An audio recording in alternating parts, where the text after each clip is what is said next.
apa namanya, pelaksanaan atau dalam, operasional bisnis, ya kita harus bisa melihat resource gitu. Ya let's say ginilah, eee, perusahaan yang skala kecil dengan perusahaan skala besar, itu tentu resource-nya kan berbeda. Kalau skala kecil ya resource-nya let's say dia cuman punya, tim IT cuman 2 gitu. Satu yang ngurusin jaringan, satu ngurusin, aplikasi. Udah 2 orang aja tuh. Nah, beda dengan perusahaan yang besar, di mana, timnya cukup lengkap gitu kan. Ada tim server sendiri, server ini juga dibagi, ada yang tim bagian, cloud, ada yang tim bagian server on premise gitu ya, ada tim bagian, koneksi portnya gitu ya, dan macam-macam lah, dibaginya udah kecil-kecil tuh.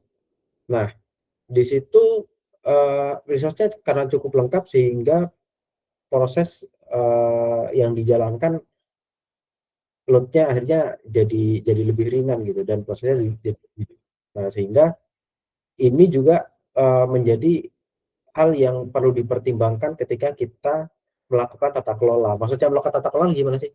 Melakukan tata kelola itu ya simpelnya gini ya, saya coba menganalogikan, eee, ketika misal teman-teman, eee, punya apa ya, punya usaha lah gitu ya, punya usaha, misal yang paling gampang apa ya, misal jualan risoles gitu ya, jualan risoles.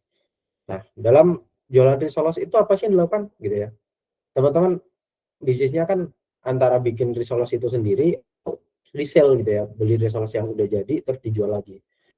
Nah, itu kan pengelolaan operasional bisnisnya kan seperti itu gitu ya. Let's say kita ambil, eee, mulai penyiapan bahan baku gitu ya, kemudian menggoreng, terus, menjual di tempat misal di CFD gitu ya, atau di kantin misal. Nah, itu kan prosesnya bisa dilihat tuh, mulai penyiapan pembelian bahan baku, kemudian apa namanya, apa, memasaknya gitu ya, kemudian menyiapkan akhirnya sampai dijual. Nah, di proses ini kan ada tata kelolanya itu. Oh, kalau masih skalanya kecil cuman jual let's say 50 sampai 100 risoles gitu ya, itu kan nggak perlu yang, ribet gitu ya, ya udah cukup satu orang atau 2 orang selesai itu jalan tuh. Tapi ketika let's say udah skalanya udah besar, tadi misal, resource-nya cuman 50 sampai 100. Let's say misal resource-nya udah sampai, ribuan ribuan piece gitu, udah kotakan let's say kotakannya udah puluhan. Nah itu kan apa namanya, tata kelolanya jadi beda. Kita nggak bisa tuh menyamakan tata kelola yang ketika operasionalnya kecil dengan operasional yang sudah besar, apalagi kompleks itu. Nah, bayangin lagi, pembuatan mobil gitu, pembuatan, motor. Itu kalau di manufaktur itu kan ada namanya line ya, kalau produksi. Ada namanya line, line 1, line 2, line 3 gitu ya. Kemudian, dari line 1, 2, 3 ini misalnya kombinasi akhirnya sampai perakitan, produk akhirnya ya jadi motor atau jadi mobil. Nah, itu udah kompleks loh. Nah, tata kelolanya beda lagi tuh. Itu, harus ada apa namanya, ya itu tadi harus ada regulasi, SOP atau bahkan untuk menerapkan SOP sendiri itu dibantu sistem juga itu agar nggak kelewat. Ya misal kalau kecil kan gampang tadi ya, misal 50 sampai 100 risoles kan, oh bahan tepungnya sekian, oh bahan gulanya sekian, itu dihafal di dalam kepala aja cukup gitu. Tapi kalau misalnya yang kompleks tadi bandingkan dengan, bikin mobil atau nggak usah jumlahnya nggak 50 sampai 100 risoles, tapi jumlahnya diganti jadi, 100.000 risoles. Nah, itu nggak bisa tuh, apa namanya, dipikirkan satu orang gitu. Ya harus banyak dan mastiin bahan-bahannya tadi, eee, pas gitu ya, agar balik lagi produk yang dikeluarin itu benar-benar sama dengan produk yang, ingin kita jual. Jadi, oh pengennya resource-nya enak gitu ya, resource-nya, kriuk atau warnanya harus kayak gini. Nah itu bahannya tuh harus, satu harus benar, kemudian jumlahnya harus pas, cara menggorengnya juga harus pas, kan beda tuh menggoreng yang, jumlah 50 sampai 1.000 dalam waktu berapa lama. Nah, di situ juga ada lead time kan. oh kalau 50 sampai 100 penggorengan sekian, oh cukup berapa menit gitu misal.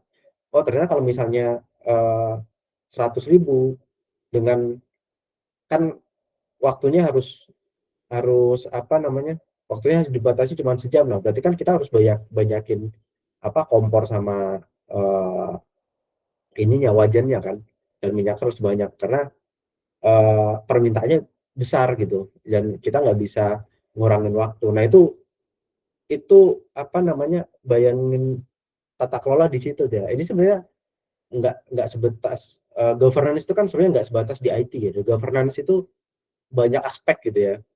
Uh, ada good mining practice itu juga governance gitu ya. Kita di tambang juga ada tuh tata kelola pertambangan yang baik tuh. Itu namanya kita good mining practice GMP itu ada juga tuh. Nah ini kan skalanya tata kelola nih IT. Nah, IT-nya gimana?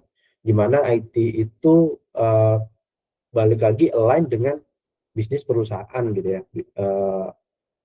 Objektif perusahaan itu jadi apa namanya terwujud atau tercapai. Nah ini teman-teman bayangin tiga ini nih, ada value, ada resiko, ada resource gitu ya. Value-nya apa sih yang mau dideliver gitu, yang mau didapetin, apa sih yang akan didapetin sama perusahaan, itu harus bayangin tuh apa sih yang didapetin gitu. Kalau tata kelolanya kayak gini, masuk nggak dengan value yang ingin dicapai gitu. Misal contoh perusahaan ini menjadi perusahaan terbaik ya, perusahaan tambang terbaik terbesar di Indonesia. Nah, itu kan objektif tuh secara strategis gitu ya. Nah, kemudian oke, value-nya udah dapat. Habis itu resikonya apa? Kalau mau ke sana, oh ternyata parameter dari tujuan strategis tadi itu adalah misal apa namanya? Uh, oh berarti seluruh peralatan atau peralatan atau unit yang dijalankan oleh perusahaan itu standarnya harus sekian gitu. Nah, berarti ada risiko tuh, ada risiko cost. Berarti unit-unit yang tanda kutip udah lama gitu ya, itu diganti dong gitu ya. Nah, itu berarti ada cost dong, ada apa cost yang harus dikeluarkan untuk mencapai tadi value yang value yang ini didapat itu tadi itu gimana. Nah, risiko ini yang harus ya kita lihat nih, apakah diterima atau enggak. Nah, kalau misalnya oh value harga mati gitu ya, ya berarti resikonya ya harus diterima gitu. Atau biasanya perusahaan juga ambil tengah-tengah gitu, gimana value masih dapat tapi resiko juga bisa ditekan gitu kan. Nah terus resource yang dimiliki perusahaan gimana, ini resource semuanya ya, sumber daya orangnya, sumber daya asetnya ya, di aset perusahaan punya apa saja gitu kan, kemudian kompetensi ya termasuk karyawan juga, peralatan, infrastruktur ini seperti apa gitu. Jadi kalau di IT secara resource ya tentu orang, kompetensi orang, kita sekarang punya punya apa saja gitu ya, kemampuannya seperti apa. Kemudian infrastruktur ya, infrastruktur kita sekarang gimana? Apakah sudah 4G semua? Apakah sudah FO semua gitu ya? Secara kecepatan transfer data itu seberapa cepat untuk menunjang value yang ini deliver.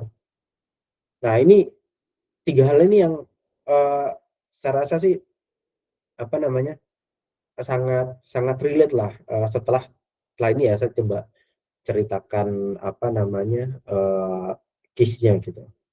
Nah mungkin sampai sini dulu dari teman-teman, coba apa namanya sampaikan bisa di kolom chat ya, contoh aja deh apa sih yang bisa teman-teman pikirin, contoh value ke resiko sama resource seperti yang tadi saya sampaikan gitu ya. Bisnisnya bebas gitu ya. Tapi dari sisi kalau teman-teman mengelola tata kelola IT itu apa yang teman-teman bisa bayangin tuh, value yang ingin di deliver, resiko apa yang nanti bisa, yang mungkin ya. Ini tapi ini bebas ya, nggak mesti apa real condition gitu. Terus resource yang sekarang apa gitu. Nah, kalau mau sih ini juga ya, misal di jurusan ya, jurusan sistem informasi. Kan sistem informasi punya value tuh, pasti punya value yang ingin dicapai. Oh, visinya menjadi jurusan yang seperti ini gitu ya. Nah, itu resikonya gimana tuh? Apa dampak risiko yang akan ditimbulkan ketika untuk menuju ke sana gitu? Apakah dengan menambah jumlah mahasiswa ini teman-teman harus ini ya Pak melihatnya eh, apa namanya ya terbuka aja gitu ya. Terus kemudian resource-nya, resource apa namanya pengajarnya seperti ini ya, ada jumlahnya sekian gitu ya. Lulusan S3-nya ada berapa, lulusan yang profesor ada berapa, itu jadi resource yang terlihat. Nah, nanti kelihatan tuh bagaimana tata kelola IT menunjang menunjang jurusan informasi sistem informasi untuk mendapatkan atau mendeliver value untuk keperluan bisnisnya gitu, keperluan apa namanya visi misi dari organisasi gitu. Nah, coba deh, silakan. Moga moga jelas ya. Silakan bisa dicatat aja nggak apa. Nanti tak bacakan satu-satu deh. Ya, waktu mungkin 5 sampai 10 menit lah ya.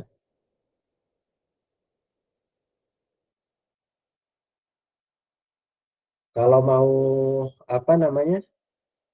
eh open mic silakan juga.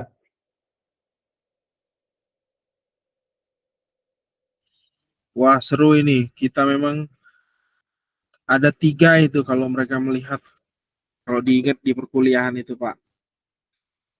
Oh gitu ya. Sama Pak ya. Nah, sama, Pak. Hmm? Value delivery, risk management, sama resource optimization. Wah, cuma mereka harus kasih contoh status nih. Iya. Contoh kasus, kira-kira seperti apa pendetailannya. Adem ya. Jadi bayangin teman-teman jadi staff IT-nya gitu ya atau manajer IT di satu perusahaan eh ya kemudian diminta tuh kita mau menuju ke sini nih gitu. Ibaratnya misal apa namanya CEO itu kita mau menuju ke sini tujuan kita seperti ini. Nah, dari IT gimana nih gitu.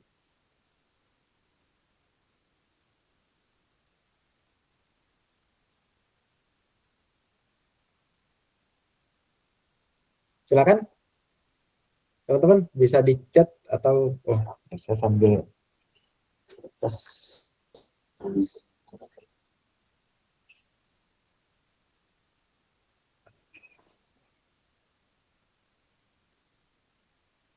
Ayo. Udah, baru 1 menit ya. Tunggu 5 sampai 10 menit.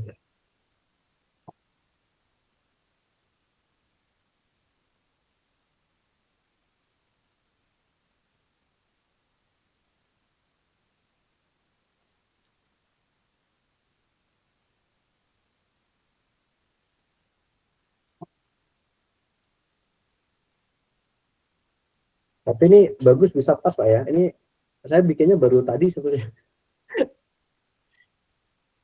buat apa merangkum.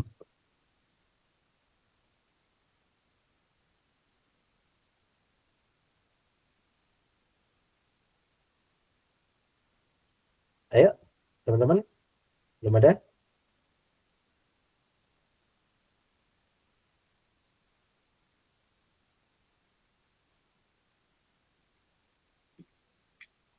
Izin ya, sambil minum ya.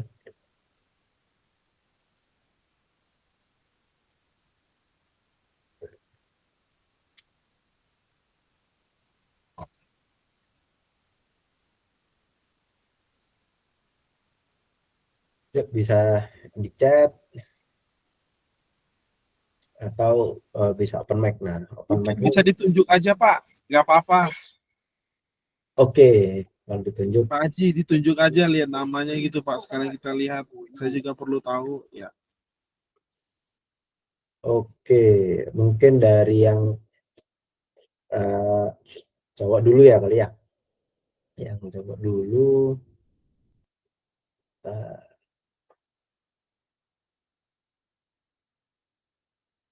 nah ini, oke. Erlangga Trifras di siapa ya? Erlangga Tri. Silakan Mas Erlangga.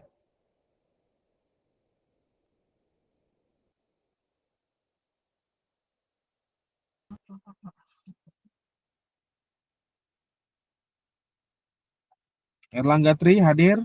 Mas, malam Mbak. Assalamualaikum. Cek. Hadir Pak. Ya, silakan Mas. Ya, sekretariat itu ya? Ada Oke. Bentar, masih memikirnya kan Pak ini Pak. Gak apa, sampaikan aja. Kalau memang ada yang, oh Pak saya kurang paham di bagian ini, monggo gitu. Justru saya pengennya diskusi gitu ya, teman-teman sampai di mana gitu yang dipahami.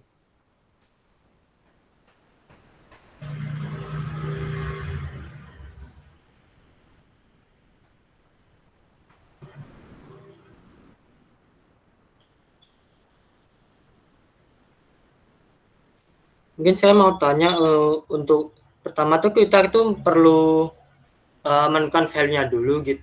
Value-nya apa dari perusahaan, ya value apa yang mau dicapai gitu, lalu saja baru ke resikonya dan resource-nya gitu ya Pak? Gini, Mas Erlangga, jadi kalau kita sudah di dalam organisasi ya, dalam organisasi itu kita sudah pasti punya peran, ya jabatan lah ya, peran jabatan dalam organisasi tersebut. Nah, kita di situ kolaborasi tuh Mas.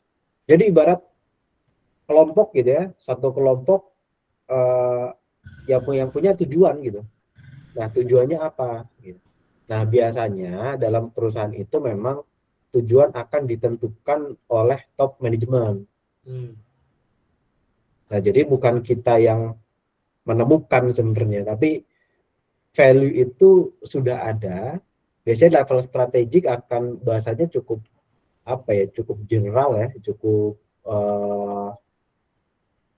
ya cukup umum gitu ya. Nah, itu perlu kita bahasakan lagi, diturunkan ke dalam bahasa yang lebih untuk tata kelola IT gitu. Nah, gitu Mas Erlangga. Jadi bukan menemukan ya. Biasanya visi misinya itu sudah ada gitu.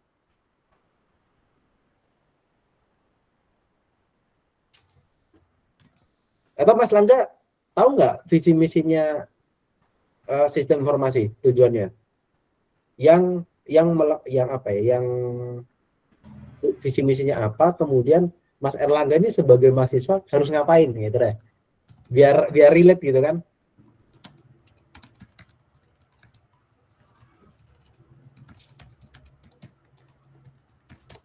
Oh.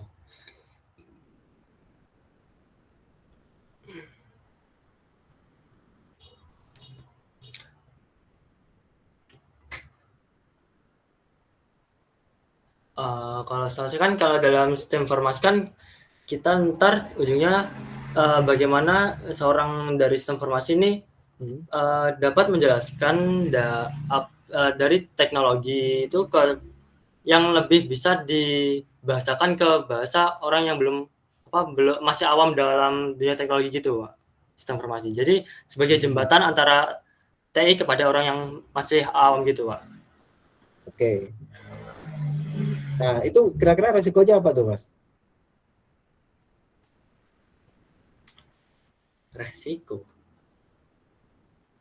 Resiko apa? Risk yang mungkin ditimbulkan ya ketika value itu di-deliver. Kan kalian tadi menerjemahkan bahasa teknologi kepada orang non teknologi gitu kan.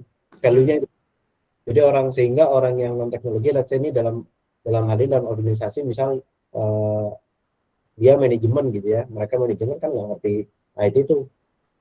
Ada nih Mas Erlangga nih sebagai sistem lulusan SI bisa menerjemahkan itu value itu kan buat manajemen kan. Nah, tapi resikonya apa nih? Kira-kira dalam Mas Erlangga dalam menjalankan tadi itu? Ada nggak resikonya? Ya pasti ada resikonya. Cuman resikonya apa tuh?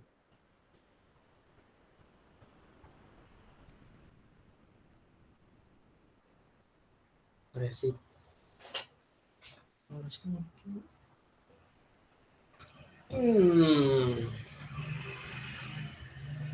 Yang lain silakan kalau mau bantu. Jadi perlu phone a friend.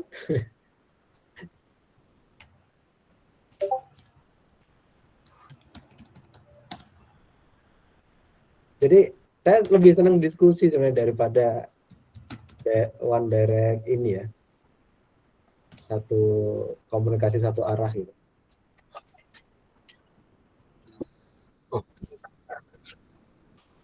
Gimana Mas Erlangga? Masih bingung ya? Iya, Pak. Jadi saya coba teruskan ya. Oke, tadi value-nya adalah lulusan sistem informasi bisa menerjemahkan bahasa teknologi. Kalau di tempat saya itu bukan bahasa teknologi, tapi bahasa alien. Bahasa alien, jadi nggak bisa dipahami sama orang-orang. Nah, itu value tadi ya, bisa menerjemahkan bahasa teknologi ke teman-teman atau manajemen ya yang notabene mereka non teknologi gitu. Nah, itu value-nya. Nah, kemudian resikonya apa gitu ya? Resikonya adalah satu ya, Misalnya apakah ada perlu sesuatu ya yang ditimbulkan dari value yang dideliver gitu. Misal apa namanya? Oh, ternyata untuk ke sana kita perlu tools ini gitu ya, cost-nya sekian gitu.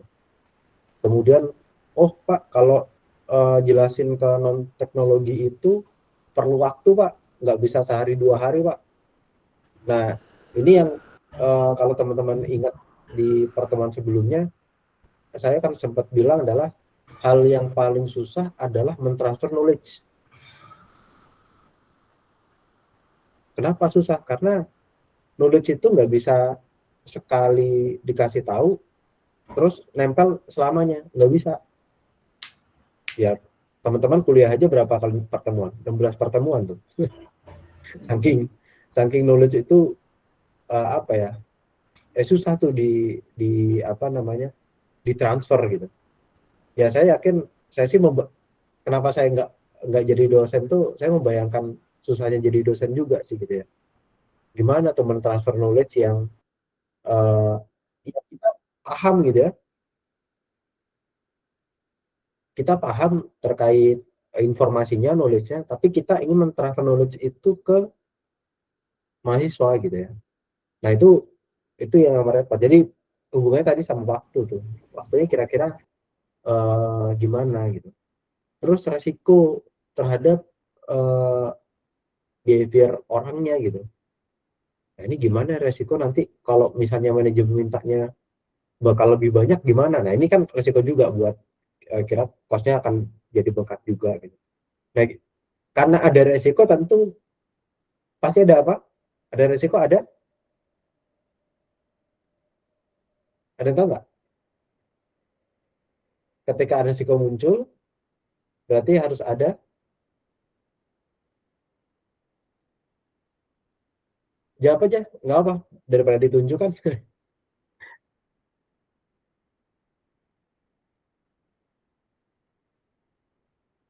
Gimana teman-teman? Silakan ya. Berpendapat ini diskusi itu artinya kalian boleh mengeluarkan pendapat ya. Ya. Maksudnya logikanya seperti apa sih biasanya dunia kerja itu. Nah, ini kesempatan untuk kalian supaya ya Reward. kira-kira bayangan kalian dunia kerja itu seperti apa. Nah, ini kesempatan ya, nggak terulang lagi, nanti 2 kali kesempatan lagi nih kalian kesempatan bisa ketemu Pak Haji. Ya mungkin calon employer kalian suatu saat, silakan, jadi dimanfaatkan ya. Mungkin bisa pertanyaannya kalau belum mengerti dibantu ChatGPT, maksudnya Pak Haji ini apa sih? Jadi kalian bisa merespon. Jadi mohon aktif. Makasih. Mohon maaf Pak Haji tadi memotong. Nggak apa. Ini ada jawab reward, masih salah nih. Peluang masih salah juga. Yang lain? Jadi kalau ada resiko, kita harus solusi. Ya, nyerempet dikit lah. Nah, betul. Mitigasi. Ini apa nih? Darren Achilles, Setiawan. Betul. Jadi, mikirnya, kalau ada resiko, pasti harus ada mitigasinya. Nah, pertanyaan lagi nih, kenapa harus dimitigasi resikonya?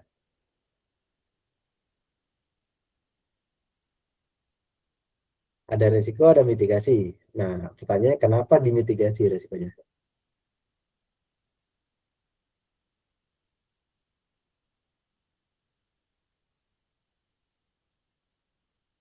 Agar resikonya tidak terwujud jadi masalah. Ya, bisa benar, tapi ada lagi yang lebih lebih ini, ada yang lebih tepat lagi harusnya. Ini nggak salah sih, cuman agar tidak menjadi ancaman, agar melindungi aset dan sumber daya, Pak, gitu. Agar mengurangi kerugian, agar tidak mengalami kerugian, mengurangi resiko, agar mengurangi resiko muncul. Ada masih kurang pas sih, ada lagi nggak? Risiko tidak menjadi masalah besar. Nah, ini nih, ini uh, yang relate ya. Jadi dari Mas Erlangga nih ya, misalnya Erlangga Tri ya. Nah, benar nih. Jadi uh, konteksnya adalah kalau teman-teman sudah bisa menganalisa resikonya ya, sudah bisa menganalisa resikonya dari suatu apa namanya activity yang akan kita jalankan, ya tentu harus dimitigasi. Nah, kenapa dimitigasi? Karena tiap resiko pasti ada nilainya, ada nilai resiko namanya. Nah, nilai resiko ini dimitigasi untuk apa? Karena uh, untuk menurunkan atau meminimalkan nilai resiko tadi. Jadi kalau nilai resikonya high, ya bisa kita turunkan gitu. Contoh paling gampang gini ya, saya analogikan gini, biar gampang ya, biar nggak apa namanya membayangkan. Jadi jangan bayangin, oh kalau udah resiko harus organisasi aktivitinya harus tepat. Enggak sih. Jadi kita harus mikirnya pakai analogi aja gitu. Jadi misal teman-teman ada yang kan ini di Malang semua ya, ada yang rumahnya paling jauh deh, Jogja misalnya, Jogja deh, biar apa namanya, mungkin biasanya pulangnya kan apa mau naik motor gitu ya, mau naik mobil atau ke Surabaya gitu, atau ke Surabaya deh, ada yang rumahnya Surabaya nggak? Atau pernah dari Surabaya dari Malang ke Surabaya naik motor gitu, ada? Nggak ada kan ya? Oh, nggak pernah Pak gitu. Oke. Nah ini sebenarnya gini ya. Oh, dari kosan gitu ya, dari kosan. Kece kosannya tuh lumayan jauh Pak, ya, setengah jam sampai sejam lah Pak, gitu kan. Perjalanan tuh, yang ingin dideliver apa, tujuannya apa gitu. Tujuannya adalah karena misal untuk menghadiri kelasnya Pak Rizwan gitu ya. Kelas Pak Rizwan saya jam 8 gitu. Nah, untuk datang tepat jam 8, berarti kan teman-teman harus menyiapkan uh, perjalanan, berarti ya minimal mungkin berangkat jam 7 agar tidak terburu-buru gitu kan. Agar sampai misal sampai di kampus jam 8 kurang lah gitu. Nah, itu kan tujuan. Terus resikonya apa gitu. Nah, resiko balik lagi. Oh, teman-teman ini kan naik motor gitu ya. Kalau naik motor resikonya apa? Resikonya macet, resikonya apa namanya, kena tilang gitu kan. Saya lupa bawa helm atau lupa bawa STNK, akhirnya ya ditilang gitu ya. Ada waktu yang terbuang eh, karena apa namanya, membuang waktu untuk mencapai tujuan tadi karena waktunya dibatasi sejam tadi. Nah, karena resiko itu mitigasinya apa? Oh, berarti saya harus mungkin bisa berangkat lebih awal lagi gitu ya untuk jaga-jaga macet gitu ya. Terus saya harus mencari jalan yang kemungkinan kecil macet gitu ya. Kemungkinan kecil macet, kemudian saya mencari jalan yang jumlah lampu merahnya paling sedikit. Nah, itu namanya mitigasi tuh.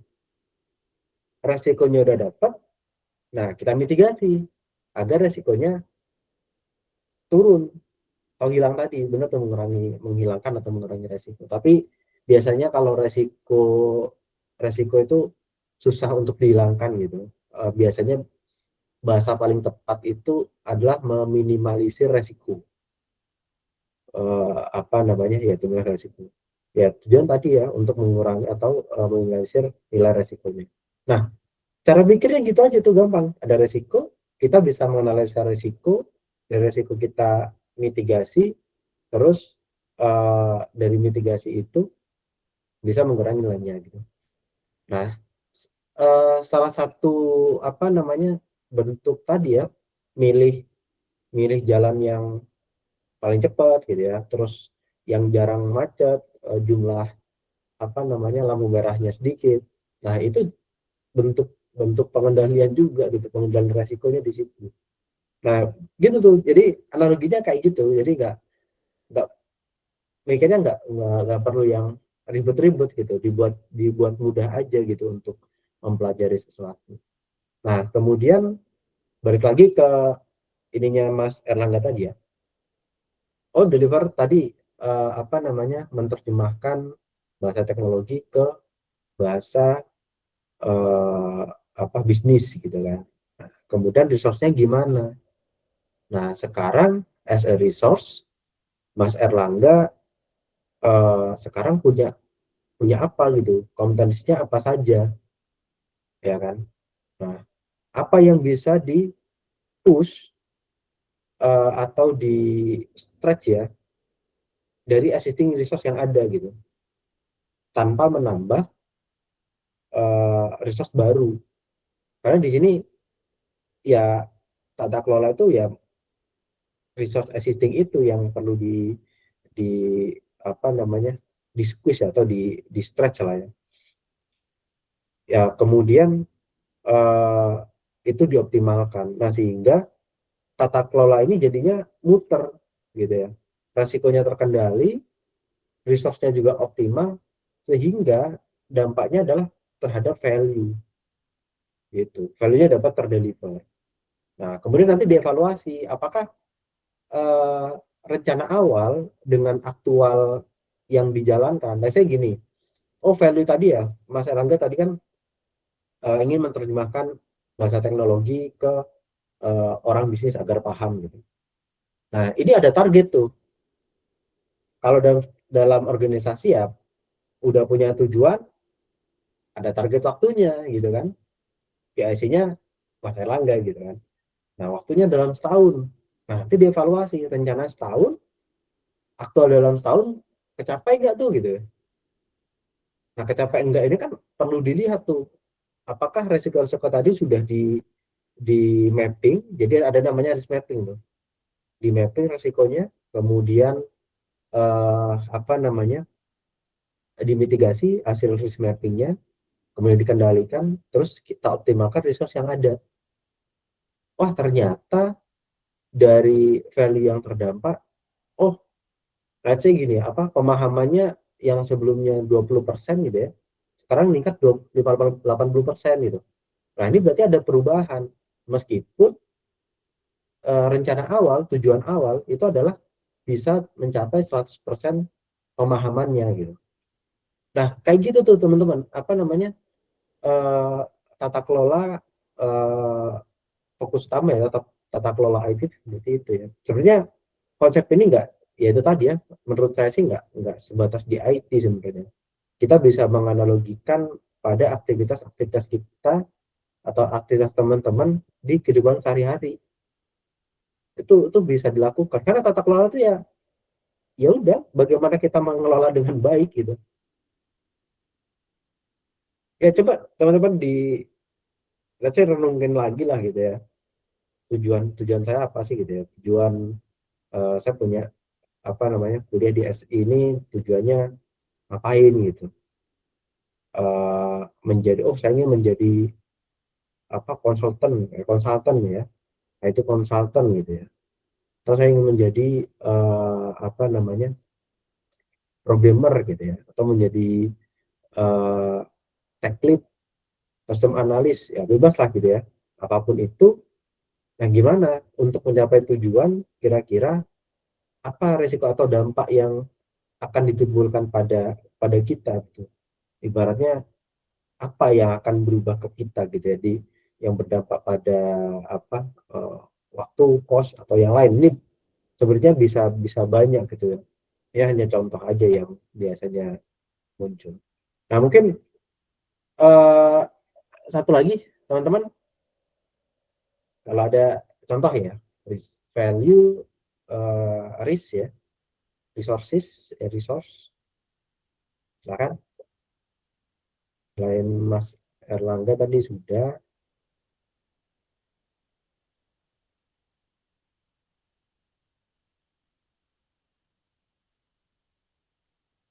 Oh, ini ada dari Mas Deren tadi ya, fitur pay later Pak ya, value-nya lebih banyak transaksi, resikonya gagal bayar. Ini Mas Deren bukan ini ya, nggak curhat kan ya, gagal bayar pay later lagi. Resource-nya modal yang sangat besar, mungkin tim yang memilih siapa yang bisa mengutang. Nah, ini maksudnya gimana Mas? Yang coba Mas Muhammad Daren Achilles Setiawan, Ya Pak, bisa dijelasin nggak? ya menurut saya kan untuk letter ini kan untuk value-nya ya pasti lebih banyak transaksi, juga ada tambahan bunga. Setelah itu untuk risk-nya ya pasti banyak customer yang gagal bayar letter. Itu untuk resource-nya ya perlu modal sangat besar untuk mempunyai itu. Modalnya sangat besar, resource-nya modalnya sangat besar. Mungkin tim yang, maksudnya yang kedua nih, mungkin tim yang memilih siapa yang bisa mengutang.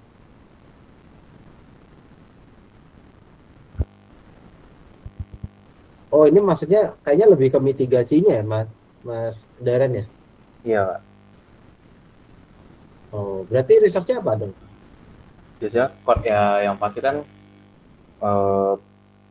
untuk minjemin duit kan perlu banyak dana kan untuk dari awalnya. Nah, itu mungkin biar Finance-nya berarti ya? Lalu kan untuk memitigasi customer ini gagal bayar harus ada, mungkin itu berarti bukan tim ya, mungkin ada filter yang dilakukan agar memilih siapa yang bisa dan siapa yang tidak bisa. Ya, oke. Nah, ini bagus juga nih. Jadi saya jelasin juga ya. Jadi value-nya adalah lebih banyak revenue kali Mas ya, maksudnya ya.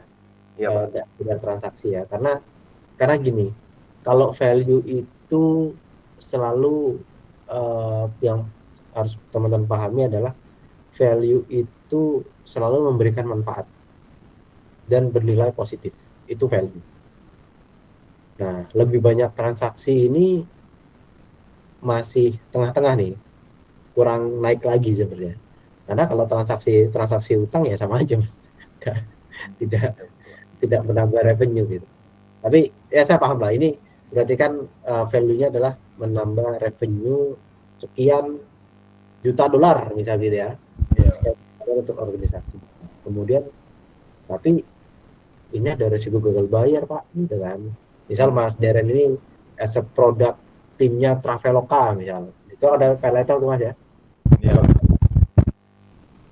Karena pay later pertama itu setahu saya dari Traveloka ya, kebetulan senior ya yang mengusulkan produk tersebut. Nah, balikan. Jadi Mas Deren sebagai produk analis ya di Traveloka, jadi mengusulkan, Pak, kita bisa meningkatkan penjualan kita Pak sekian juta dolar atau sekian 1 juta dolar Pak per tahun. Nah, tapi ada risikonya Pak. Ya, ibaratnya ini pitching ke manajemen. Tapi ada risikonya gitu. Oh, risikonya apa? Risiko gagal bayar Pak.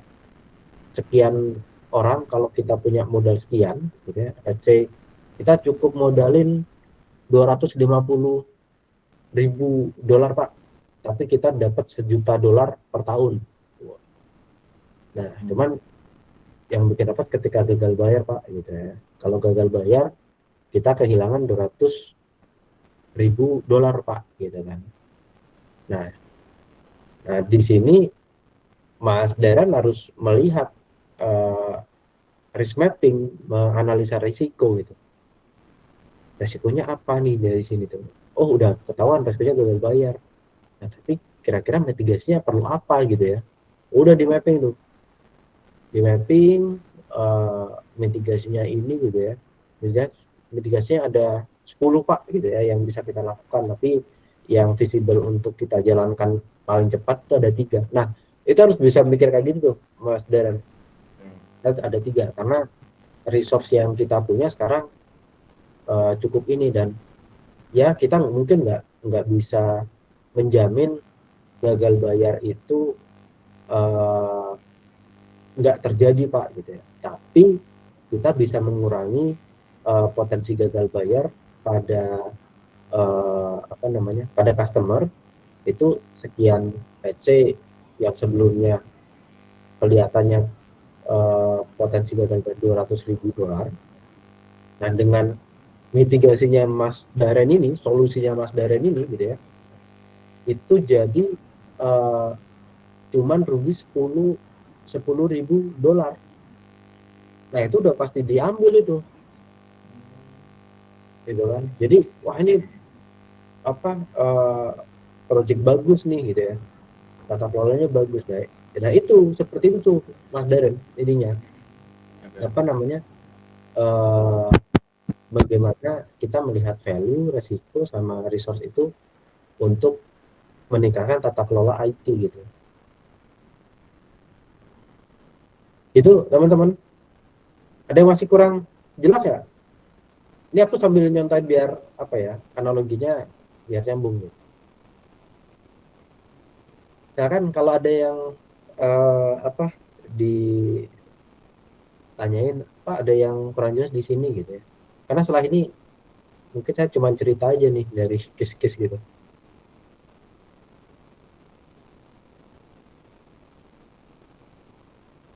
Ada? Ada. Oke, kalau nggak ada kita lanjut ke lanjutnya. Oke. Nih. Jadi saya akan cerita teman-teman.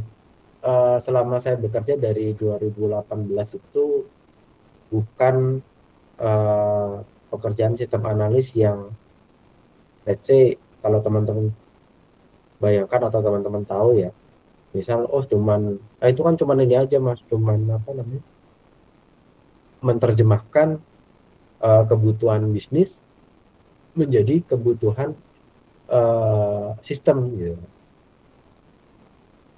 Nah, tapi ternyata dalam operasional itu ada cukup banyak case gitu ya, banyak risk, banyak ancaman di operasional. Nah ini contoh ancaman-ancaman yang pernah saya alami ya, dan saya terlibat langsung juga dalam proses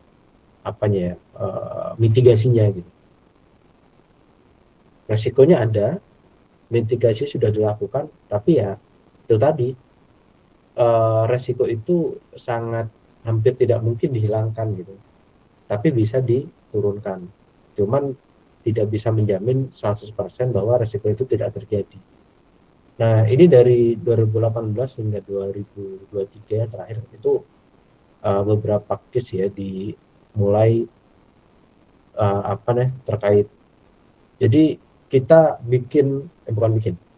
kita beli aplikasi custom ya, namanya cuma K3L lah, itu hanya nama doang gitu ya, sistem LMS, Learning Management System. Nah ternyata kepemilikan source code-nya itu punya yang bikin. Jadi di kontrak awal itu secara kerjasama itu memang kita nggak, saya juga nggak tahu ya, itu udah kontrak lama gitu ya, saya masuk udah kita beli. Nah jadi karena kita nggak bayar bukan nggak bayar, kita mau merubah sistem tersebut atau enhancement gitu ya, nggak bisa. Kenapa? Karena ternyata code-nya di-encrypt gitu. Ini code-nya di-encrypt, Pak. Dan orang bisnis yang bukan non IT itu mikirnya ya udah kita beli kok, berarti punya kita. Nah, ternyata nggak bisa gitu. Harus ada kontraknya tuh, tertuang jelas di kontrak gitu. Nah, kejadiannya kayak gini, akhirnya karena code-nya di-encrypt, ya mau nggak mau, tanda kutip, kita tersandra gitu. Nah, ini jadi resikonya ada, mitigasinya nggak dijalankan ya kan. Akhirnya resiko itu terjadi dan berdampak ke bisnis. Value-nya nggak dapat gitu. Value delivery yang pengen didapetin itu nggak dapat. Nah, akhirnya dengan kejadian ini setelah 2018 itu kita pasti mencantumkan dalam kontrak adalah kepemilikan source code itu punya kita, punya Brokol gitu. Nah, ini pelajaran penting gitu. Seakan-akan kan gampang gitu ya. Ini bikin repot nih kalau di operasional nih. Karena di encrypt dan nggak bisa diapa-apain. Nah, itu satu. Terus yang kedua, kita juga pernah ada pemenuhan sosialisasi itu. Ini yang kayak kemarin saya sempat cerita juga ya. Jadi kita punya sistem LMS ya, Moodle itu. Kejadian fatality di 2021 kita diwajibkan sama ISDM gitu ya, diwajibkan sama ISDM untuk mensosialisasikan surat edaran dari ISDM kepada kita dalam waktu 2 minggu. Bayangin, 2 minggu untuk total karyawan sekitar 20 ribuan. Nah, ingat 3 hal tadi gitu. Value-nya apa, resikonya seperti apa, dan resource yang kita punya apa. Oke, tujuannya tadi sosialisasi terlaksana dalam 2 minggu untuk seluruh karyawan dengan total 20 ribu. Tujuannya jelas, dapat tujuannya tuh. Oke, resikonya apa? Ini resikonya mulai yang kita pikirkan. Resikonya nih, Pak, setelah kita analisa gitu ya, bareng tim yang teknis, wah Pak, server kita ini nggak cukup nih 20 orang buat sistem yang sekarang, resource-nya nggak cukup Pak. Resikonya ini kita kekurangan resource. Resikonya juga sistemnya akan down ini Pak, pasti hari pertama sudah down. Kongkaran user kita sekarang cuman 100 orang Pak. Nggak lihat waktu itu berapa ya? Nggak sampai 1000 lah pokoknya, cuman 100 500 gitu ya, ratusan orang aja nih dalam concurrent user gitu. Kita nggak mungkin nih mengcover 20 ribu dalam 2 minggu gitu. Kita nggak bisa kita nggak bisa memastikan bahwa 20 ribu itu bakal langsung gantian gitu. Nah, terus resource kita juga terbatas Pak gitu. Ada kita mikir cari, kita udah dapat resikonya, mitigasinya gitu ya. Tapi ya kita perlu cek hal satu. Nah, udah dapat tuh resikonya, ada mitigasinya jelas, resource-nya udah jelas juga. Nah, waktu kita jalanin tetap aja resikonya terjadi. Kita udah listing, udah memastikan waktu itu resource kita naikin, semuanya udah kita lakukan all in lah gitu waktu itu bareng tim ya. Nah, terus resiko tetap terjadi teman-teman. Makanya aku bilang resiko kita hampir nggak bisa kita hilangkan, tapi bisa kita minimalisir. Cuman kalaupun sudah diminimalisir tetap aja kejadian gitu. Nah ini kejadian nih, pusing lagi nih, bayangin pusing di production. Nah di situ ternyata kita temukan tuh polanya, oh user itu ternyata ngaksesnya dari sini dari sini dari sini nih. Oh ya udah kita tutup aja yang pintu-pintu ini gitu, tutup tuh, kita tutup. Kemudian yang page yang bikin loadnya banyak, bikin loadnya besar ke database, kita tutup juga aksesnya tuh, jadi biar dia nggak ngeload. Nah udah, akhirnya lumayan tuh turun akhirnya, padahal untuk ngerjain kuis itu cukup ya 5-10 menit lah, jadi satu orang tuh kalau concurrent 5-10 menit udah selesai itu sebenarnya. Cuman untuk menuju ke situ prosesnya panjang gitu, dampak yang didapatkan ke sistem, ke aplikasi itu apa namanya, bikin repot lah gitu, bikin pusing gitu. Nah ini operation needs gitu. Jadi apa namanya, setelah kejadian ini akhirnya kita memastikan server-server itu punya space yang lumayan cukup ya untuk scale up ya. Kemudian dari sisi loading data itu efisien. Nah untuk apa? Untuk antisipasi seperti ini. Nah setelah kejadian ini kita nggak pusing lagi nih. Kita nggak pusing lagi kalau mau 20.000, mau 50.000, santai aja, kecuali eh, apa namanya, naiknya signifikan ya, misal 1 juta user itu baru kita mikirin lagi. Tapi kalau masih 20.000, 50.000 kita udah tenang ya setelah kejadian ini. Jadi ada apa namanya, lesson learn yang kita dapetin setiap kejadian. Nah kemudian ada sistem bridge itu. Sistem bridge itu ada celah ternyata, ada celah di page tertentu, sehingga akhirnya apa yang bisa kita lakukan gitu. Nah di sini tata kelola itu terkait maturity level kita juga jadinya tahu seberapa matang kita dalam organisasi dalam melakukan tata kelola. Nah contohnya apa gitu. Nah ketika terjadi breach atau terjadi serangan atau temuan celah ya, celah pada sistem, apa yang harus kita lakukan, kita harus tahu. Nah ini pertanyaan nih, apa yang harus kita lakukan ketika teman-teman punya nih kan, eh, apa namanya, lagi ngelola sistem lah, ngelola web misalnya, ngelola apa, let's say webnya sistem informasi gitu ya, atau webnya uh, project dengan dosen gitu, teman-teman lagi ngelola itu. Nah kemudian ada celah tuh, ada celah di sistem, apa yang teman-teman lakuin?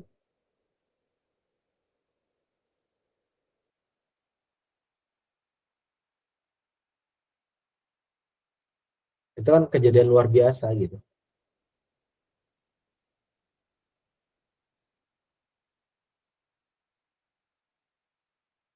Jadi webnya disisipin malware gitu kan. Nah untungnya ketahuan, tapi apa yang teman-teman lakuin nih, silakan. Bisa open mic, bisa chat, atau terakhir bisa ditunjuk, pilih mana nih?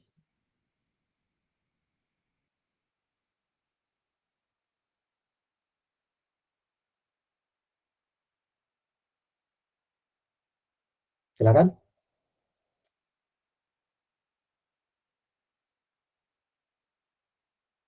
Halo, suara saya masuk kan ya?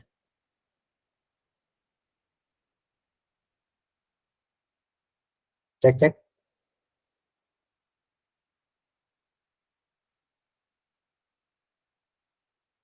Mengusulkan update atau menutup, untuk menutup atau memperbaiki celah. Mengusulkan update untuk menutup atau memperbaiki celah. Nah ini eh, bagus juga nih. Yang lain silakan.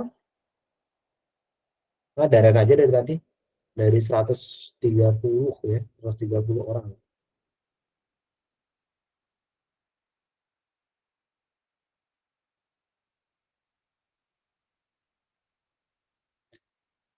mengisolasi asal permasalahan. Nah, ini oke juga nih, mengisolasi. Nah, isolasinya diapain, Mas Panji?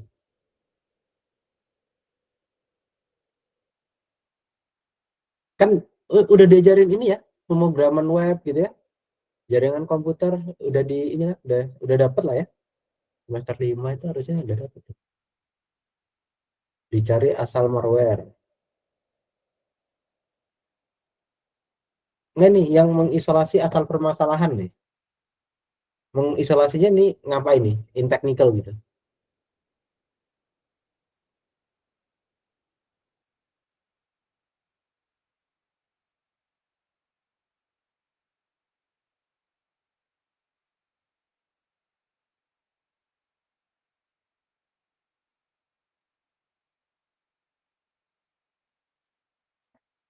Ya, yang lain bisa di apa ngasih ini ya, ngasih apa jawaban bebas, nggak mesti benar juga.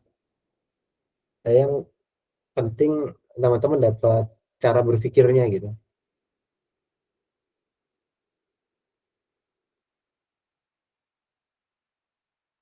Halo, cek cek, suaranya masuk ada ya?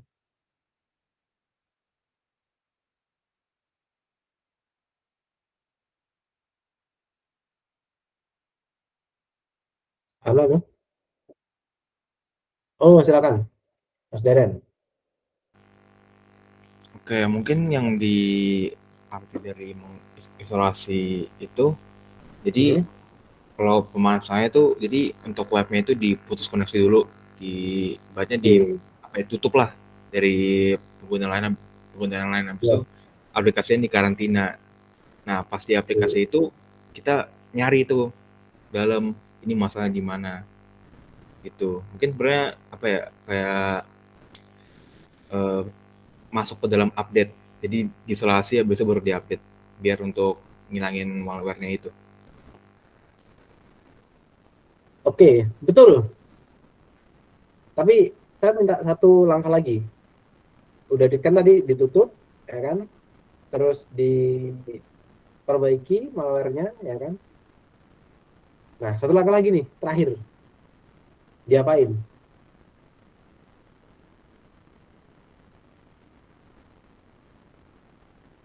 Ditutup udah, ya kan? Diisolasi. Benar tuh jawaban dari teman-teman.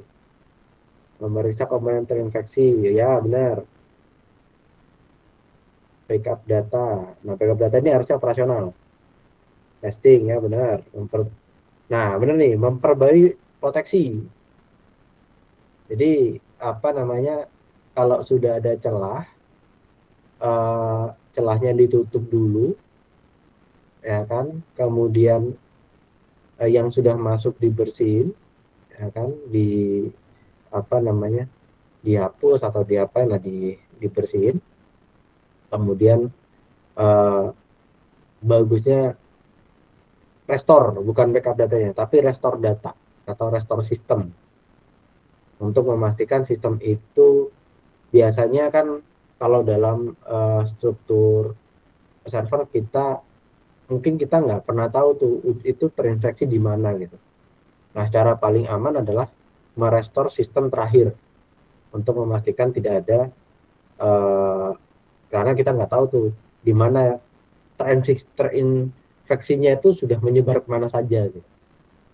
Nah, terus testing lagi dan terakhir betul nih Mas Sebastian Noel nih. Jadi terakhir memperbarui proteksinya.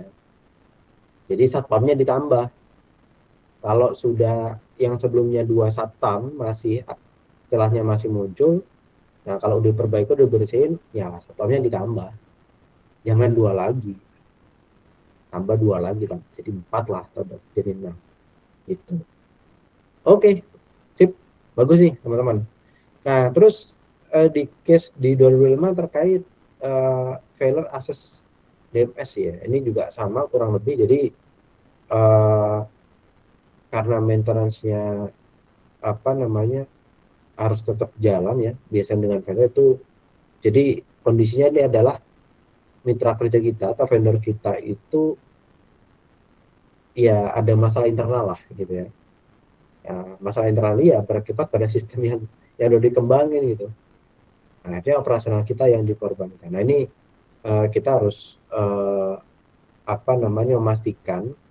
Jadi setelah kejadian ini seluruh pengembangan terhadap sistem itu kita harus memastikan maintenance-nya itu jelas. Untuk apa? Agar sustainability-nya juga terjaga. Jadi teman-teman nggak mikirin hanya sekedar ngembangin sistem, tapi sustainability-nya juga jalan gitu. Terus case 2023 terkait data korup ya. Ya korup data ini karena kita masih waktu itu masih on premise ya di Berau, di lokal. Nah, terus korup tuh server kita tuh. Nah, waktu itu dampak yang terjadi adalah kita kehilangan data selama 1 hari, 1 kali 24 jam kalau nggak salah ya. Seharian kita karena sistemnya mati, ya kan, tapi operasionalnya jalan, akhirnya kita satu kehilangan opportunity, kita kehilangan data, kita menambah risiko operasional karena sistem kita itu sudah jadi backbone ya, sudah jadi core bisnis untuk menjalankan operasional. Nah, dari sini akhirnya proses backup server itu dilakukan akhirnya lebih cepat lagi, frekuensinya kita percepat, kita perpendek lah. Itu jadi hampir 1 hari sekali lah itu kita backup tuh datanya, server ya. Kita kan pakai node jadi image ya yang di backup.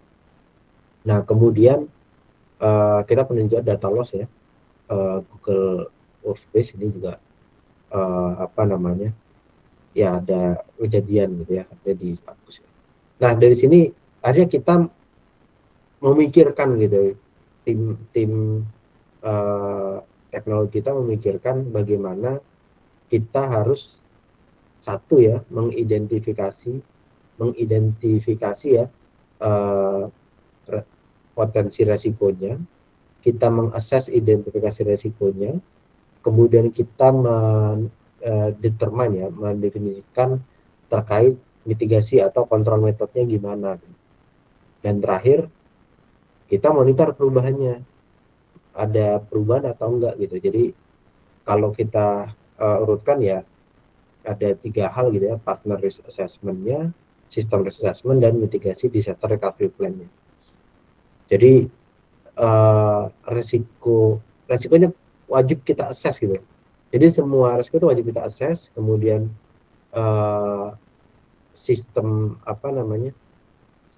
yang pertama terkait partnernya, kita assess partner kita, karena ini secara langsung karena kita B2B ya, kita assess dari sisi partner kita ini oke atau enggak nih gitu ya.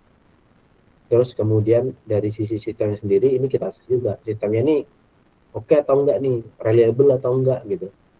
Kemudian yang terakhir, kalaupun kejadian, kita punya mitigasi sama disaster recovery plan-nya.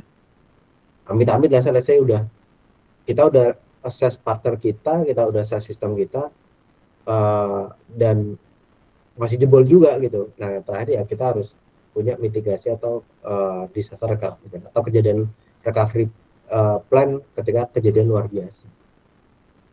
Terus terakhir, ini ilmu juga ya, ini yang kita terapkan dari kejadian-kejadian tadi. Akhirnya secara SDLC itu kan teman-teman tahu ya, dari requirement sampai go live itu akhirnya kita punya yang namanya desain analisis sistem ya. Di tengah-tengah pada saat proses development itu kita punya istilah namanya intellectual property atau IP ya, intellectual property, di mana ada 3 hal yang menjadi concern ya. Yang pertama terkait ketika sistem itu gagal, failure. kemudian ketika ada celah yang terbuka, vulnerability, dan ada konsekuensi kegagalan yang berdampak pada organisasi. Nah, dari 3 hal ini, apa yang harus kita punya adalah intellectual property. Jadi yang kiri adalah ancamannya, dan yang kanan adalah kira-kira solusinya lah. Intellectual property. Intellectual property itu apa gitu? Jadi ada 3 hal juga intellectual property itu yang paling penting. Yang pertama, knowing how it works. Jadi kita wajib tahu tuh cara kerja sistem itu gimana gitu. Mau sistem baru, mau bikin sendiri gitu ya, mau beli dari vendor atau mau gimana lah, bebas gitu ya. Tapi kita harus tahu tuh cara kerjanya gimana, how it works gitu. Dari China mau beli dari Jerman, bebas. Tapi kita harus tahu knowing how it works. Ini garis bawahnya. Kemudian kita tahu root cause gitu ya. Jadi kalau udah tahu cara kerja, let's say kejadian gagal, failure, kita bisa cepat tahu, oh root cause-nya di sini nih, atau potential root cause-nya di sini gitu. Itu kita bisa cepat tahu tuh. Nah, yang terakhir, kita tahu cara bangun ulangnya. Tujuannya apa ya? Tujuannya untuk meminimalisir resiko dan secara bisnis mencapai objektif. Nah, disinilah akhirnya kita lakukan mitigasi ekosistem dan mitra teknologi yang di organisasi. Nah, kita dapat nih secara mapping kita, oh ternyata di beberapa activity ini secara intellectual property kita masih ada yang masih belum dapat nih. Nah, ini yang belum dapat semua. Jadi ada sistem yang kita nggak tahu cara kerjanya, oh kita nggak tahu root cause-nya dan kita nggak bisa rebuild. Oh itu udah paling tinggi tuh. Itu resiko terbesar sistem yang ada di organisasi. Kemudian kalau how it works-nya kita nggak tahu, tapi kita bisa tahu root cause-nya, sama kita bisa rebuild-nya. Nah itu high juga gitu. Ada yang medium, aksesnya bukan di kita gitu. Nah itu nah disinilah mapping ini menjadi dasar bagaimana kita melakukan tata kelola tadi. Nah framework itu sebenarnya satu memang framework yang banyak digunakan dan itu yang membantu. Tapi yang paling penting adalah kita bisa memahami filosofi framework tadi gitu. Tujuannya apa sih gitu. Nah kalau di industri ya kayak gini. Jadi kita belajar tuh dari apa? Dari pengalaman gitu. Dari sini gitu. Dari sini. Kalau nggak ada ini kita nggak bisa dapetin ini. Oh kita harus identifikasi resiko assessment bla bla bla gitu ya. Kita nggak bakal dapet nih 3 poin.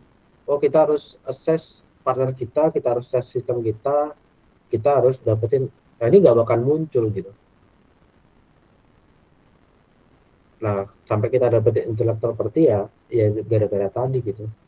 Terus parameter resiko sistemnya apa aja ini ya dari dari kejadian, dari pengalaman dan kita bagaimana cara kita berpikir gitu. Nah mungkin itu teman-teman, silakan mungkin insya Allah materi hari ini selesai ya, kita diskusi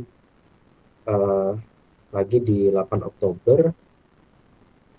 Nah udah cukup teman-teman dari saya, silakan kalau ada yang kurang jelas yang mau ditanyakan monggo, karena saya kan nggak menilai ya, saya bukan dosen, saya nggak menilai, jadi bebas yang mau tanya apa mau.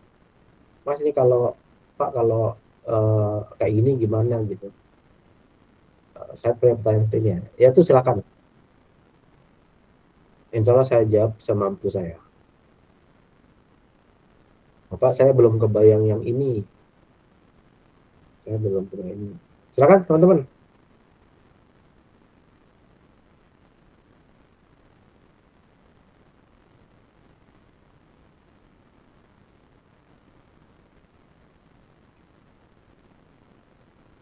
Oke. Dari saya cukup Pak Rizwan. Mungkin dari teman-teman silakan kalau mau ada yang didiskusikan gitu. Oh terkait ini Pak, terkait ini saya pengen tahu ini ya, silakan.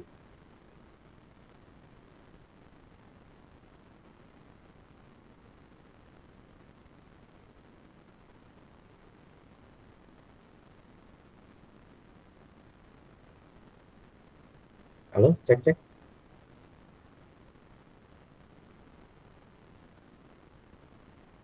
Kalau enggak mungkin bisa saya tunjuk kali ya. Kira-kira summary-nya apa nih gitu ya. Nah, tadi cowok udah ya. Sekarang mungkin yang cewek kali ya.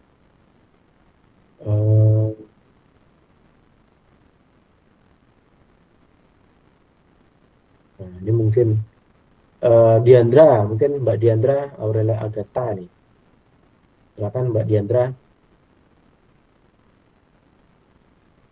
Kira-kira apa nih yang summary ya selama kita diskusi sama saya cukup ya cerita apa yang pernah saya alami gitu ya selama bekerja. Silakan Mbak Diandra.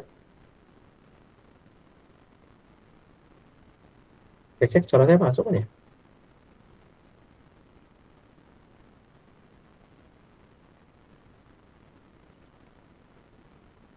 Masuk, oke. Silakan Mbak Diandra.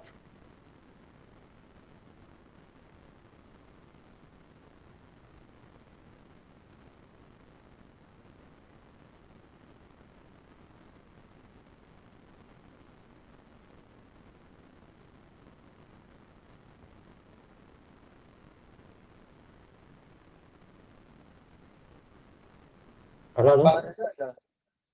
Saya pikir ya.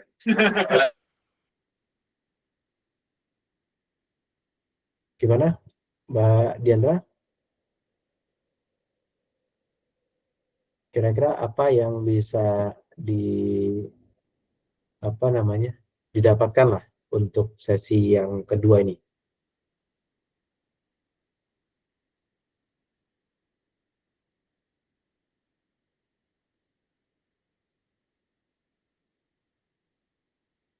Atau mungkin yang lain silakan kalau mau membantu ya, silakan.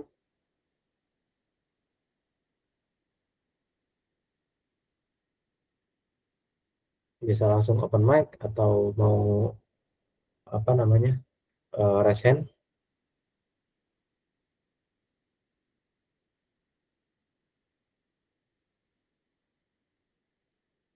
Oke, sepertinya udah cukup paham nggak ya Pak Rizwan ya teman-teman?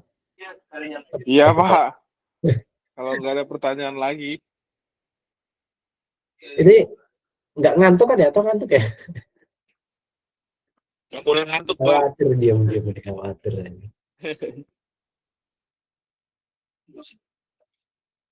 Mungkin kalau nggak ada pertanyaan bisa atau mungkin materinya kalau sudah cukup dari Pak Aji ya.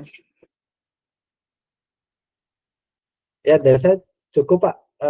Ya tapi ya tuh mungkin teman-teman kalau ada pertanyaan ada yang kurang jelas ya kita bisa diskusi lah gitu. Ya. Dikit. Oh jadi ngantuk ya. Mungkin kalau minggu depan kalau nggak malam, cuman saya bisanya cuma Sabtu Minggu tuh. Ya saya kembalikan ke teman-teman sebenarnya masalah nggak nih kalau misalnya weekend gitu.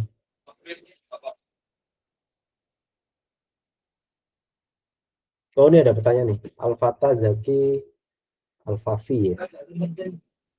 Kalau di perusahaan undangan ini apakah ada migrasi dari teknologi satu ke teknologi lain? Tools yang sebelumnya kebutuhan supaya sistem dan menyesuaikan dan tetap bisa berjalan lancar tanpa ada misalkan loop yang lama. Jika ada, bagaimana mekanisme atau teknik migrasinya tersebut? Oke, ini tergantung konteks ya, Mas Jaki ya, kata Mas Jaki. Ini tergantung konteks dan balik lagi ke tujuan, resiko sama resource, Mas. Jadi kita balik lagi nih, tujuannya adalah memigrasi sistem baru, memigrasi sistem lama ke sistem baru, gitu kan ya? Apa namanya? Silakan kita open mic aja Mas, kalau ini ya, kalau memungkinkan. Jadi tujuannya tadi memigrasi dari teknologi satu ke teknologi lain. Nah, terus ya kita harus tahu mapping resikonya, kita list dulu resikonya apa aja nih.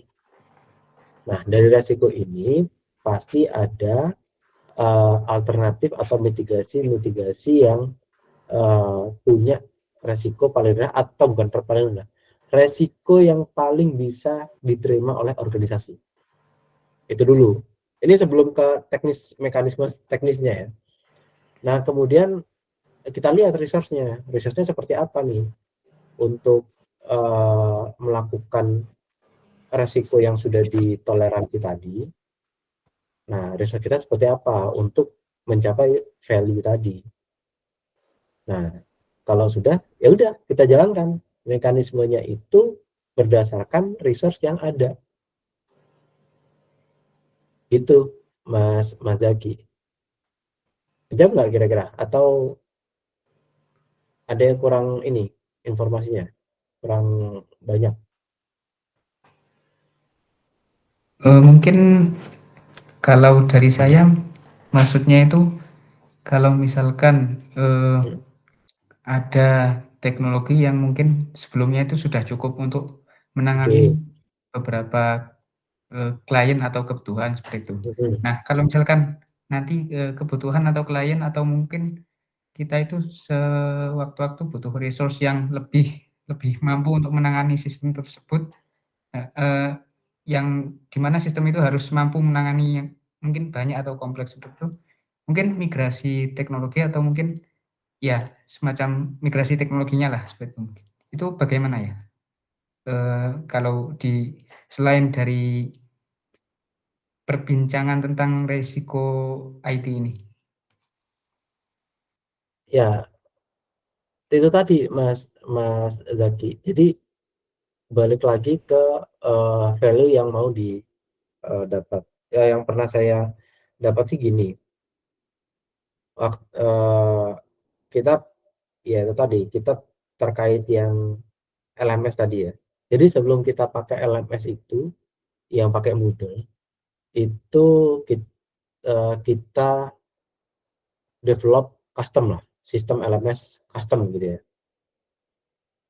Nah, karena kebutuhan, itu tadi sama tuh, karena kebutuhan sistem yang lama itu tidak bisa mengakomodir kebutuhan yang apa namanya customer yang sekarang. Akhirnya kan kita migrasi. Nah, tapi kalau dalam kacamata kita as orang teknologi ya, ya udah ganti aja kan selesai gitu kan mikirnya kan. Tapi operasional nggak bisa begitu gitu kan. Manajemen dalam organisasi harus jelas. Typing proses dari yang lama ke yang baru itu harus clear. Sesuai regulasi, sesuai kondisi yang di lapangan itu harus clear tuh.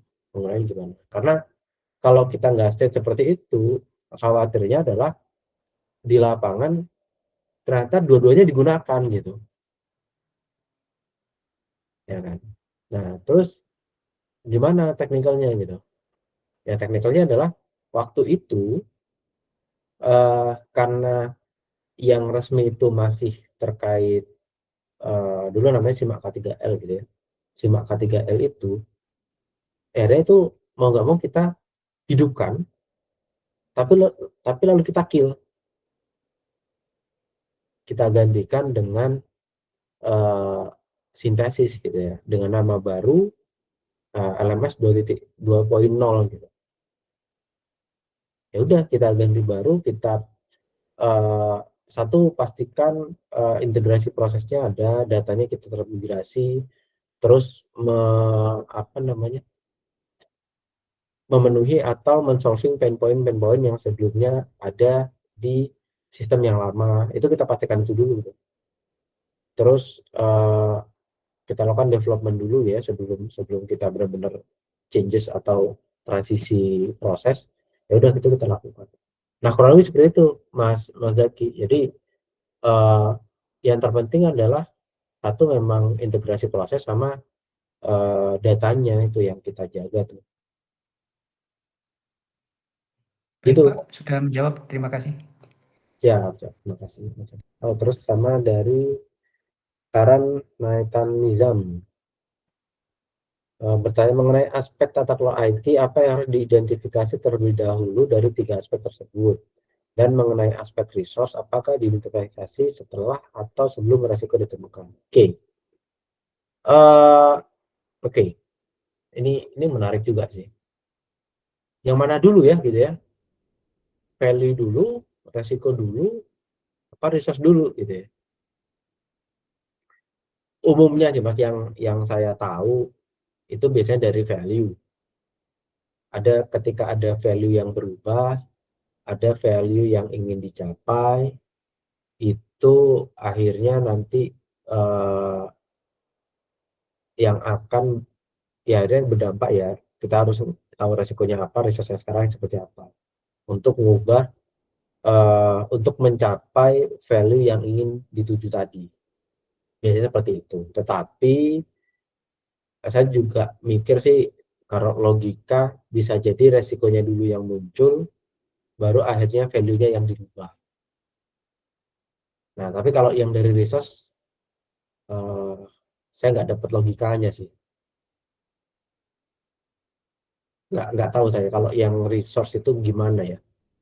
Dan nggak pernah. Tapi biasanya di dua itu ya. Saya mikir logikanya biasanya kebanyakan dari value dulu. Value yang ingin dicapai atau berubah ya. Kemudian kalau nggak risikonya muncul duluan. Dampak risikonya muncul duluan. Ya istilahnya udah kejadian duluan lah. Ya ibarat tadi dari misal ini Mas atau Mbak ya, Mas Nizam itu berangkat dari dari kosan gitu ya, yang tadi ya udah value-nya nggak terlalu banyak berubah gitu. Resikonya muncul ketilang. Ya sudah, itu akhirnya merubah value, merubah resource itu. Nah gitu. Menjawab atau mau ditanyain lagi? Menjawab Pak. Tapi yang untuk pertanyaan yang aspek resource itu berarti diidentifikasi setelah resiko ditemukan. Berarti antara resiko atau value dulu, baru kita cari tahu resource apa yang kita miliki, atau kita prediksi resource apa yang diperlukan. Dalam pelaksanaannya itu nggak mesti setelahnya ya Mas. Ya kita mikirnya langsung aja. Ini kan saya coba ngasih korelasinya seperti apa gitu kan. Tapi kalau dalam pelaksanaannya sih nggak mesti resikonya dulu baru ke resource, enggak sih. Ya udah jadi satu aja gitu biasanya. Gitu. Jadi satu kesatuan. Iya Pak, terima kasih. Cukup membantu. Oke, yang lain silakan. Oh ada ya. Bastian Noel.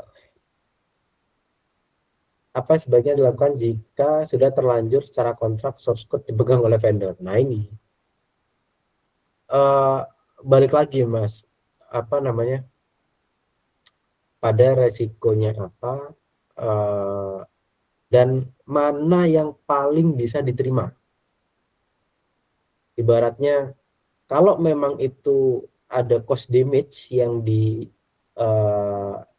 ditimbulkan, ya udah cost damage-nya berapa yang bisa diterima oleh pemilik organisasi.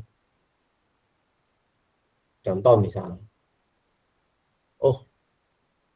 source code-nya dipegang oleh vendor, gitu kan. Let's say ceritanya vendornya hilang gitu kan, vendornya udah nggak tahu kemana lah gitu kan. Ditelusuri kesini nggak bisa. Terus kita coba decrypt Pak gitu kan, kita coba decrypt dulu nih. Seminggu 2 minggu nggak bisa juga. Akhirnya apa yang bisa dilakukan? Apakah kita tetap berusaha mendecryptnya atau kita bangun ulang sistem yang sudah ada. Dan itu kan resikonya apa? Resiko terhadap cost. Ada cost yang harus dikeluarkan, ya kan? Tetapi dari cost yang dikeluarkan, kan operasional terselamatkan. Daripada kita berusaha mengambil source code yang dipegang vendor atau mendecrypt gitu ya, editing source code-nya dengan tidak kejelasan tujuan. Yang penting kita bangun ulang, itu satu. Nah, terus ini kalau secara kontrak ya, terus case-nya beda lagi misalnya. Oh, ternyata secara kontrak itu terlanjur dipegang oleh vendor. Ya udah, berarti kontrak selanjutnya perlu addendum, ada perubahan kontrak untuk memastikan source code itu ada di kita. Itu secara kepemilikan. Nah, tapi memang kita harus pastikan lagi, meskipun kepemilikan ada di kita, kita juga harus benar-benar pegang itu. Ibaratnya admin Git-nya, GitHub source code-nya atau repository itu kita pegang untuk memastikan ya source code itu benar-benar punya kita gitu. Jadi sewaktu-waktu ada isu atau ada apa, ya udah kita aman gitu. Kita karena benar-benar pegang. Gitu, Mas Sebastian. Monggo kalau ada ini yang kurang jelas bisa ditambahkan pertanyaannya.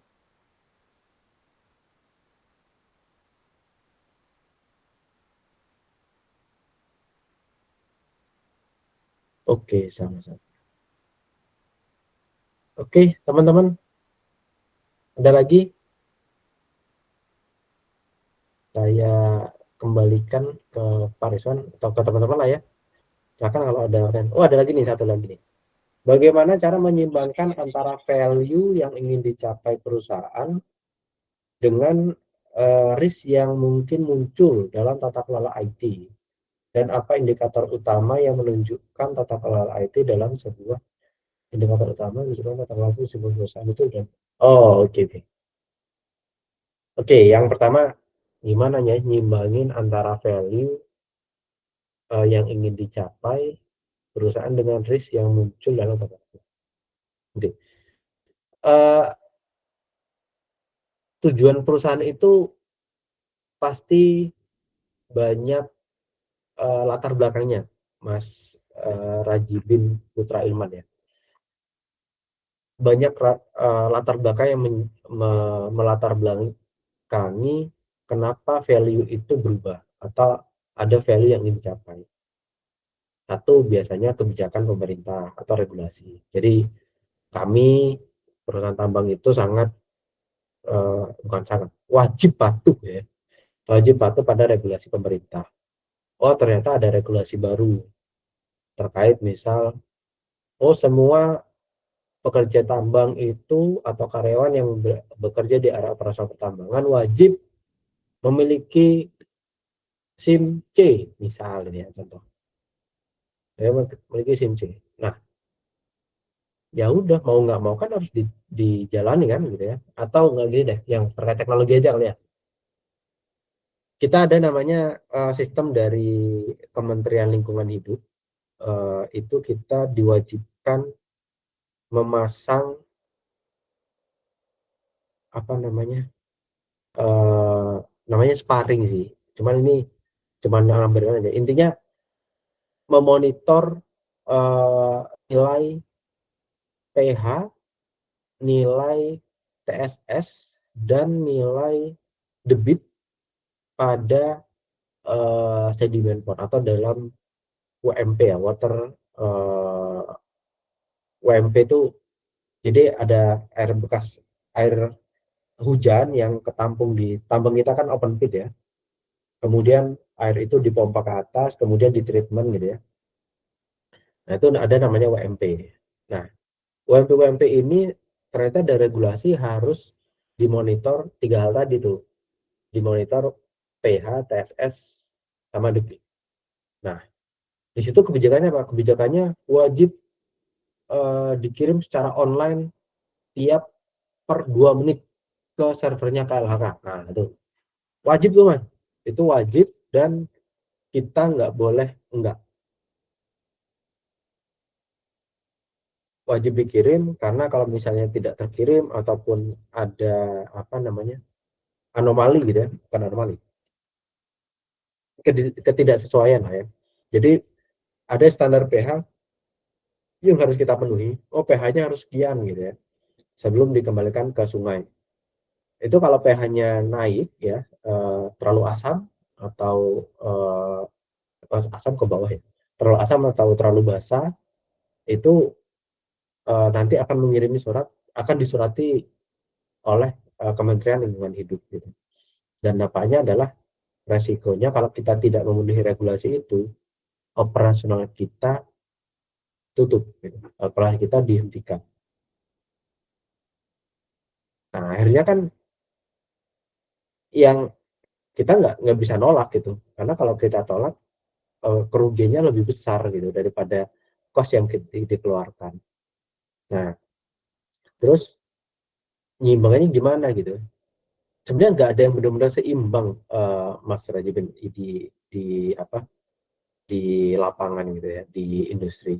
Yang benar adalah antara value sama resiko itu, value-nya valid atau enggak divalidasi dulu secara value. Jadi value harus benar-benar divalidasi. Terus resikonya itu yang bisa diterima oleh organisasi. Udah, that's it.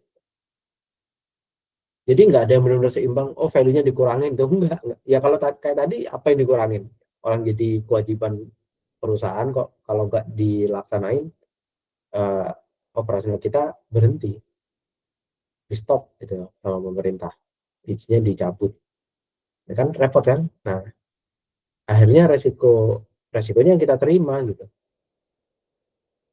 Nah, itu terkait menyimbangkan. Jadi nggak ada yang benar-benar seimbang, tapi value-nya wajib divalidasi. Nah, secara resiko itu mana yang paling kita terima. Nah, terus indikator utama yang menunjukkan tata kelola kita itu sudah berjalan efektif.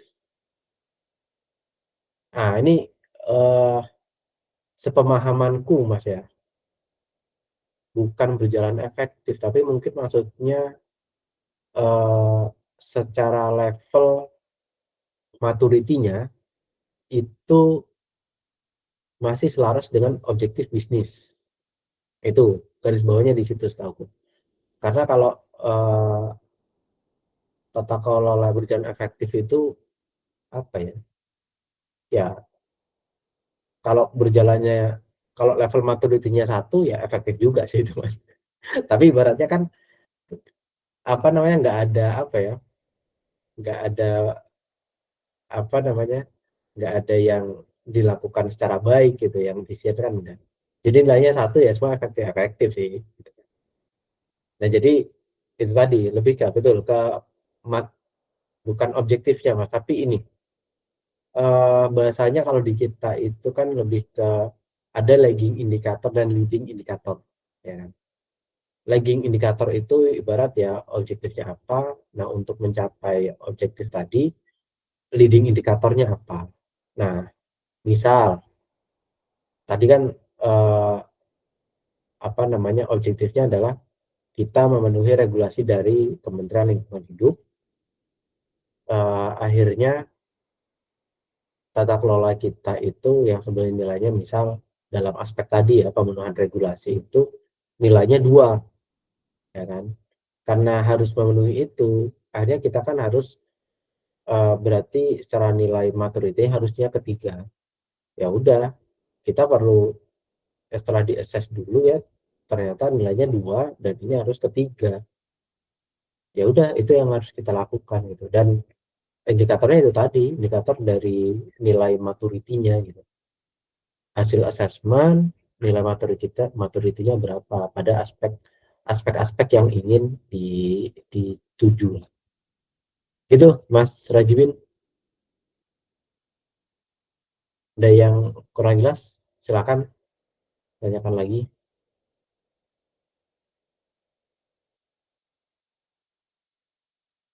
Oh, siap.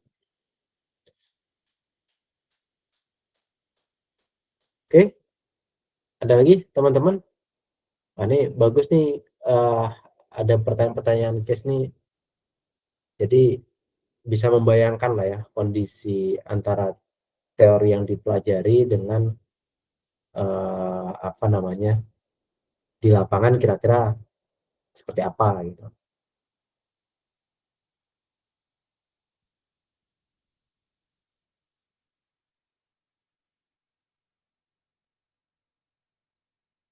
Oke, ada lagi teman-teman? Mungkin kalau nggak ada saya kembalikan ke Pak Rizwan ya. Silakan Pak Rizwan kalau ini.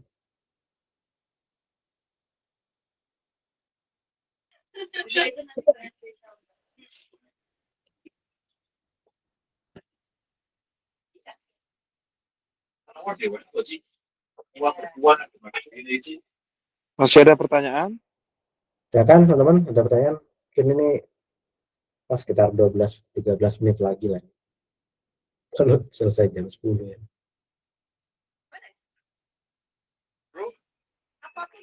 Silakan teman-teman.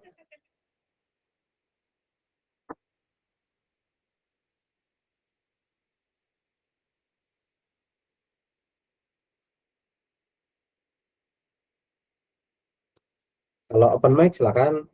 Misal malas ngetik, open mic aja.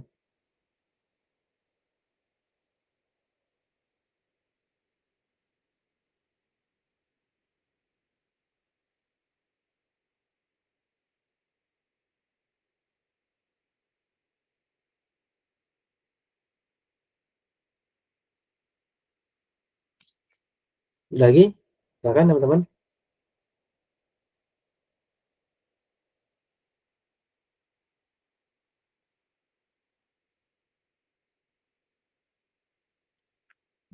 Oke.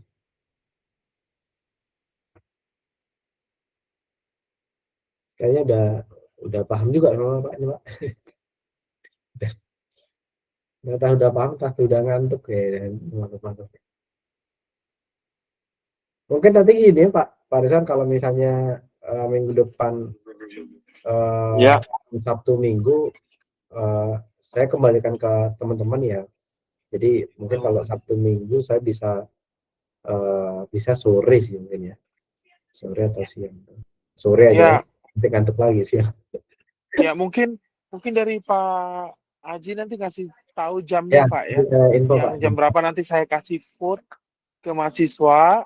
Nanti vote yang terbanyak yang akan kita pilih. Yes. Ya, jadi kami menyesuaikan ke jamnya yang di sana Pak, yang di Wita. Oke. Iya. Siap. Baik, terima kasih untuk Pak Haji ya, dan juga untuk teman-teman yang sudah mengikuti perkuliahan. Saya senang tadi ada pertanyaan yang bagus-bagus ya. Jadi saya harap di pertemuan selanjutnya bisa dikumpulkan pertanyaan ini ya. Kalau sudah belajar teorinya di kelas, sekarang bisa belajar langsung praktiknya di lapangan. Betul. Nah, kemudian disiapkan ya pertanyaannya ya. Kemudian kalaupun misalnya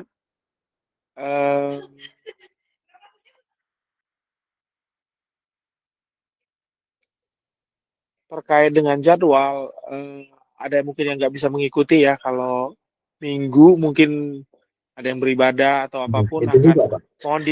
mohon diinformasikan. Nanti kan juga direkam gitu ya, jadi ditulis izin gitu. Ya.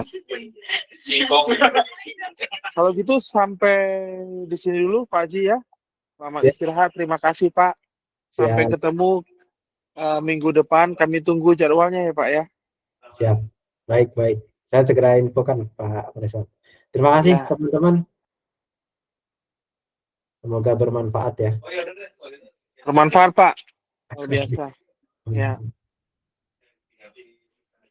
Ini kita kasih thumbs up sama applause ya untuk Pak Haji-nya. Terima kasih. Baik, terima kasih. Kalau gitu kita akhir ya Pak ya. Saya izin end meetingnya. 3, 2, 1. Oke, terima kasih. Selamat malam semuanya. Izin live ya. Selamat malam.